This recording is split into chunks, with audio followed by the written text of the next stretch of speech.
30 minutes after exchanging vows, with their wedding guests still celebrating, Jamal and Aaliyah Moore took their last breaths. The newlyweds, who had dreamed of this day since their teenage years, were gone before they could even enjoy their first dance as husband and wife. Jamal had met Aaliyah in high school when they were both just 16. He was a star basketball player, and she was a girl who always had a book in her hand. Their connection was instant, something neither of them could explain. Over the years, their love grew stronger, surviving college, long distance, and life's many ups and downs.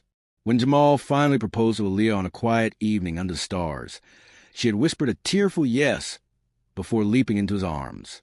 Their wedding was nothing short of magical. The venue, an elegant garden space surrounded by white roses, twinkling lights, and a laughter family, was everything Aaliyah had dreamed of. Jamal looked at her in awe as she walked down the aisle, her brown skin glowing under the golden sunset. She was the most beautiful woman he had ever seen. After saying their vows and sealing their love with a kiss, the couple walked hand in hand back down the aisle, ready to start their new life together. Guests clapped, cheered, and threw petals in the air. The atmosphere was electric, filled with joy and love. After the ceremony, the couple stepped into a sleek black limousine, ready to be driven to their reception at a nearby venue.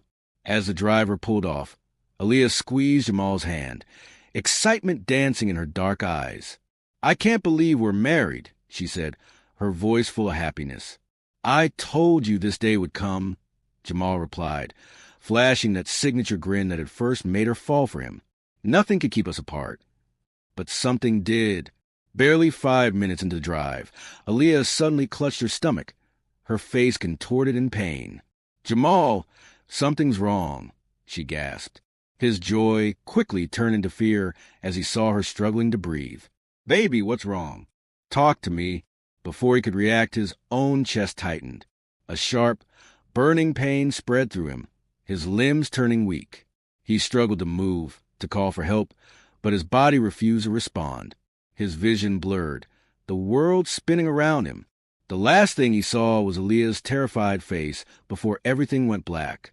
The limousine swerved violently before skidding to a halt on the side of the road. The driver, unscathed, turned around in panic. "Mr. and Mrs. Moore?" he called. But there was no answer.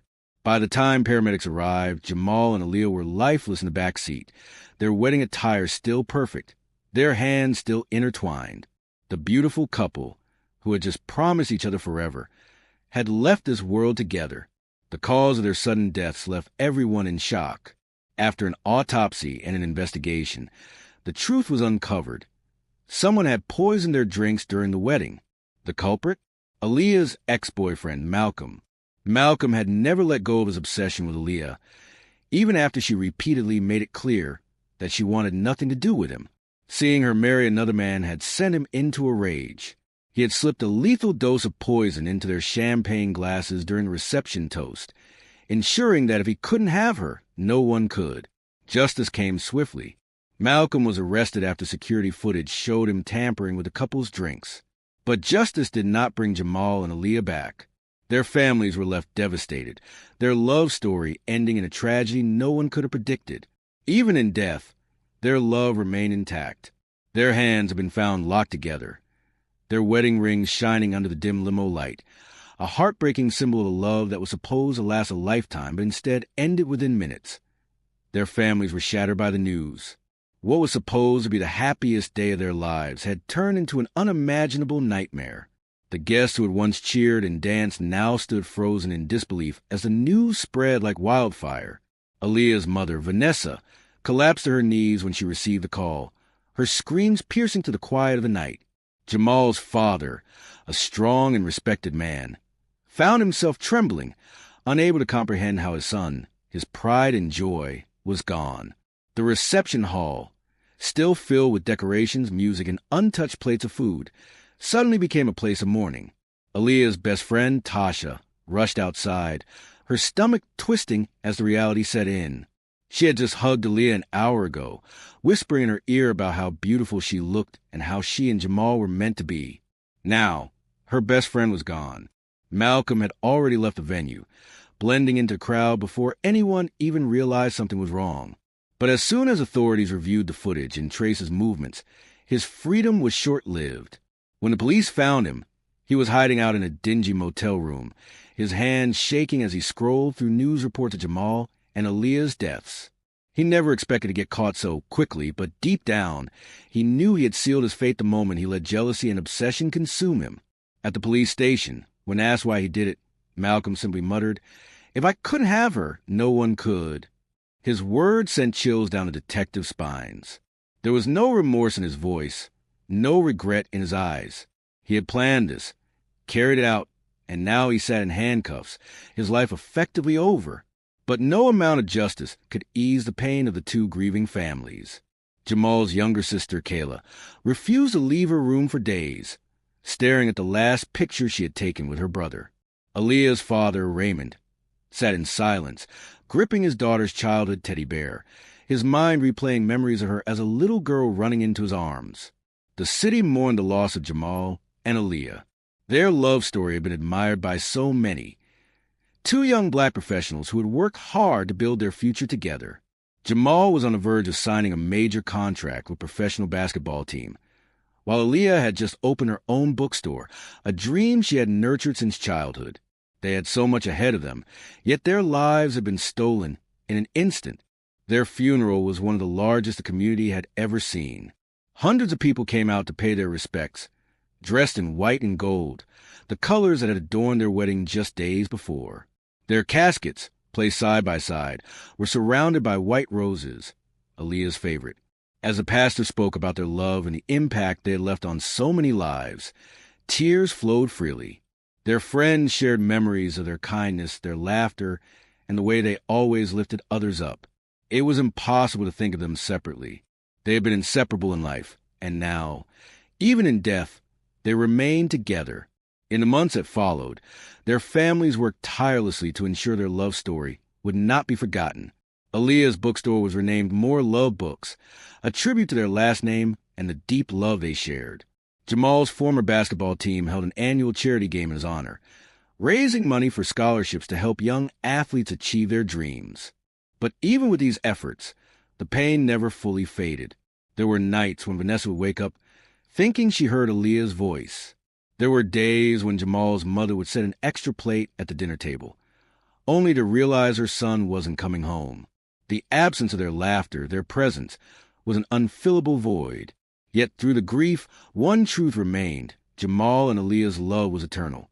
They had left this world far too soon, but their story continued to inspire, a testament to love, loyalty, and the heartbreaking cost of jealousy. And somewhere in a place beyond this world, they were still together, hand in hand, just as they had always been as time passed. The pain dulled but never disappeared. Their families learned to carry the weight of their absence, finding solace in the memories they left behind. Jamal's father, Charles, visited the cemetery every Sunday, sitting beside his son's grave with a cup of coffee, just like they used to do on lazy weekend mornings. He would talk as if Jamal were still there, telling him about the latest basketball games, how the team honored him every season, and how his little cousin had started dribbling a ball just like he used to. Aaliyah's mother, Vanessa, poured herself into running the bookstore. It became more than just a business. It was a place where Aaliyah's spirit lived on. She kept a small section dedicated to love stories, Aaliyah's favorite genre. Customers often paused in front of a framed picture of the Newlyweds, a bittersweet reminder of love cut short. Some would leave handwritten notes on a small table beside the frame, sharing their own love stories or words of encouragement for Moore and Carter families. Though the world continued to move forward, their absence was still felt. The wedding venue remained booked months in advance, but whispers of their tragedy lingered. Some couples came to honor their memory, believing their love was so strong that it left a permanent imprint on the place. Meanwhile, Malcolm sat in prison, sentenced to life without parole. For a man who had been consumed by control and possessiveness, being locked away with nothing but his thoughts was the worst punishment imaginable. The world moved on without him. No one visited, no one wrote letters. He had lost everything, and as the years passed, the reality of his actions sank in. He had destroyed 2 beautiful lives, but in the end, he had also destroyed himself. Jamal's best friend, Marcus, struggled the most. The night before the wedding, Jamal had pulled him aside and said, "No matter what happens in life, we look out for each other." Those words haunted Marcus because he felt he had failed. He hadn't protected his friend. The guilt ate away at him until one day, he decided to turn his pain into purpose. Marcus started an organization dedicated to protecting women from domestic violence and obsessive partners. He named it the Aaliyah Project, making sure her name stood for something powerful. He worked with young men, teaching them about love, respect, and how to handle rejection without resorting to anger or violence. He knew that if Malcolm had been taught those things earlier, maybe Jamal and Aaliyah would still be here. Years went by, and life found its rhythm again. Kayla, Jamal's younger sister, grew up and became a lawyer, specializing in cases that protected women from dangerous relationships. Tasha, Aaliyah's best friend, became an author, dedicating her first book to the love story of her best friend. The title? More Than Love. And no time had taken them from the physical world. Jamal and Aaliyah's love remained a force, woven into the lives of those who loved them. It was in the bookstore, in the charity basketball games, in the organization that saved lives, and in every whispered prayer spoken in their name.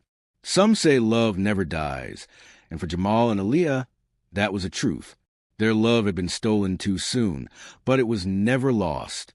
It lived on in every heart they touched, an eternal reminder that true love, even in tragedy, is forever.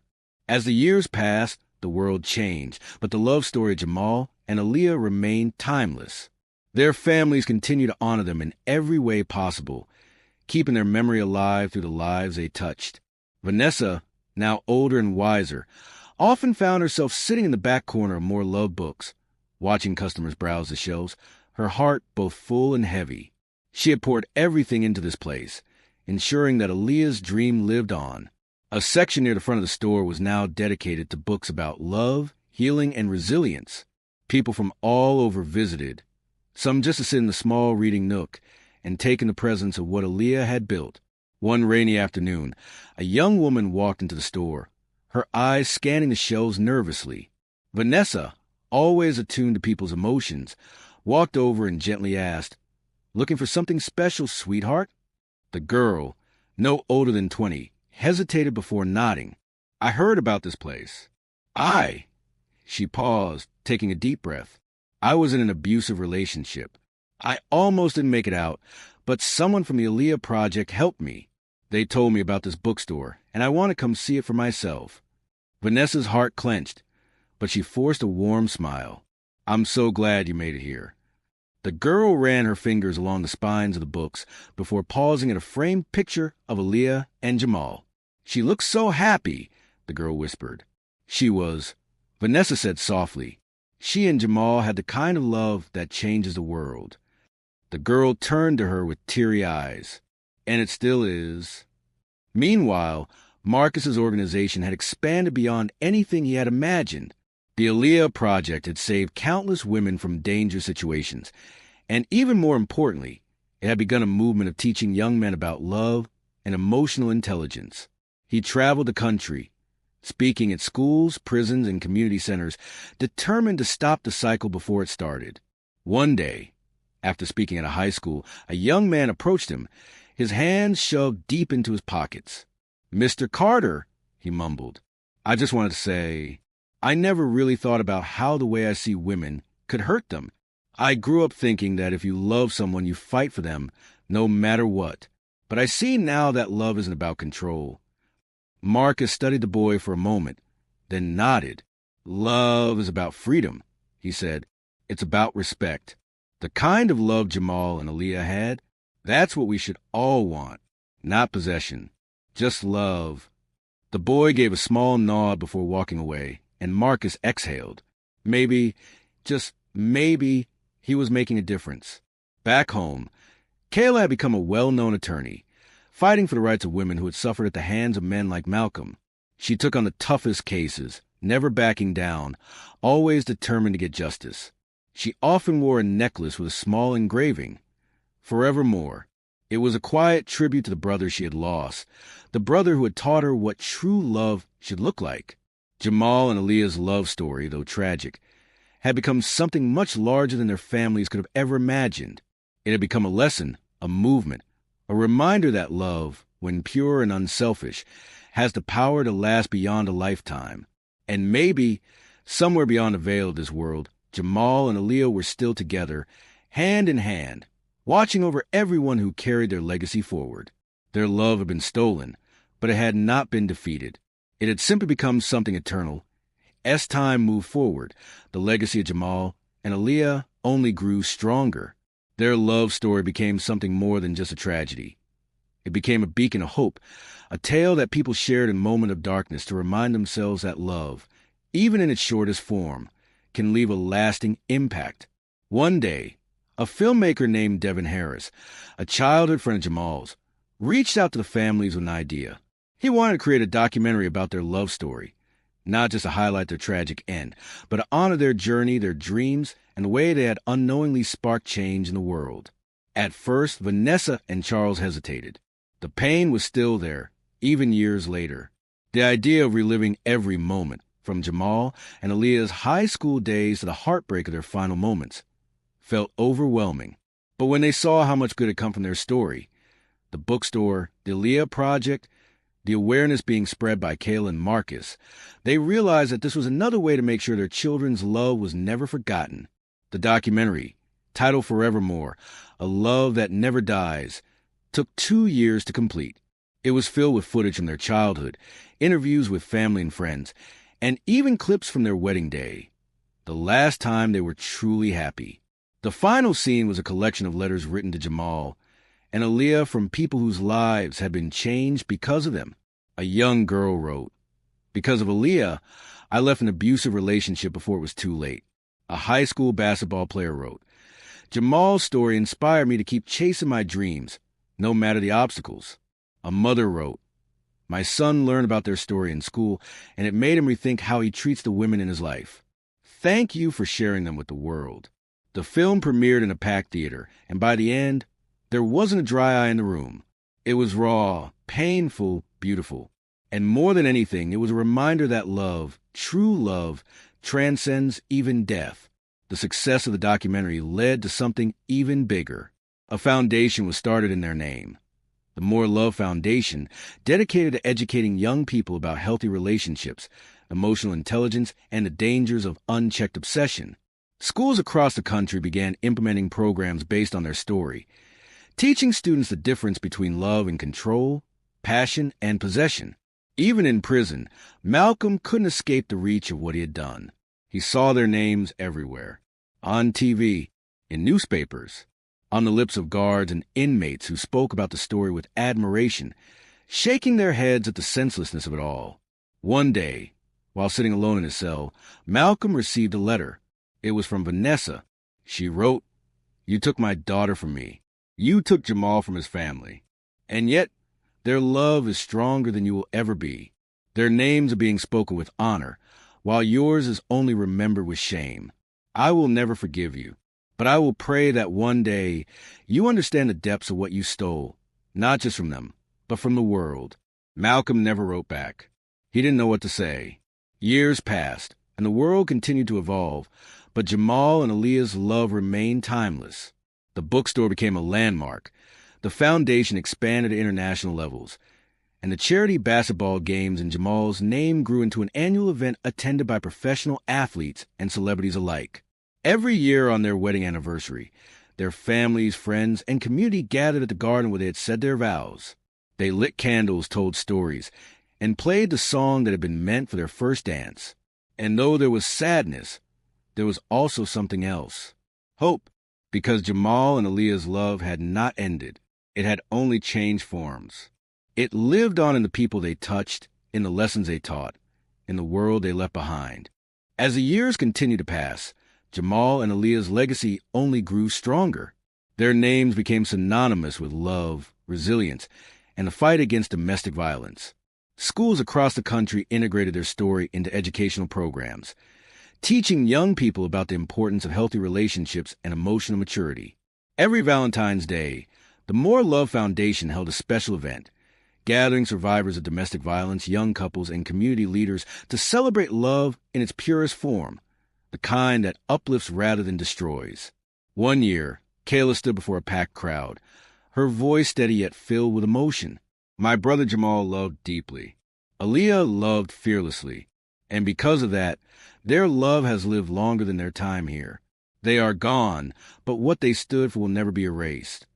The crowd erupted in applause, and as Kayla stepped off the stage, Marcus pulled her into a hug. "They'd be so proud of you," he whispered. The bookstore continued to thrive, attracting not only book lovers, but also those who wanted to connect with Aaliyah's spirit. It had become a sacred space, a symbol of dreams fulfilled, and a love that defied time. One evening, Vanessa found a letter tucked between the pages of a book. It read, "To Aaliyah, I never met you, but I feel like I know you. Your story has changed my life. I walked into this bookstore feeling broken, unsure if I could ever trust love again. But being here, seeing what you built, I realize that love still exists, the real kind, the safe kind. Thank you for reminding me. Rest in peace.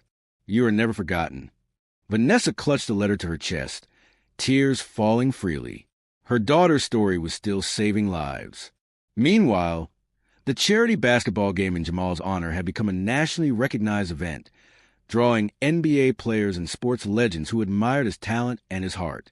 Every year, Charles sat in the front row, watching young players take the court with the same passion his son had once had. And every year, when they unveiled Jamal's jersey at center court, he felt his son's presence beside him. One particular year, a young boy named Elijah caught Charles's eye. He was only 15, but played with a skill and determination that reminded everyone of Jamal. After the game, Elijah approached Charles nervously. "Mr. Moore, sir," he said, shuffling his feet, "I just wanted to say thank you. I never met Jamal, but he's my hero. His story, everything he stood for, it makes me want to be better, not just as a player, but as a person." Charles smiled, placing a hand on the boy's shoulder. "Then you honor him every time you step on that court." Elijah nodded, his eyes filled with the kind of fire that Jamal once had. And in that moment, Charles knew his son's spirit would never fade. As time marched forward, the pain of losing Jamal and Aaliyah remained, but so did the love they left behind. Their families continued to honor them. Their friends carried their memories, and strangers who had never met them were inspired by their story. And maybe, just maybe, somewhere beyond this world, Jamal and Aaliyah were watching it all, smiling as their love lived on, not just in memory, but in action. Because true love never dies. It simply finds new ways to exist.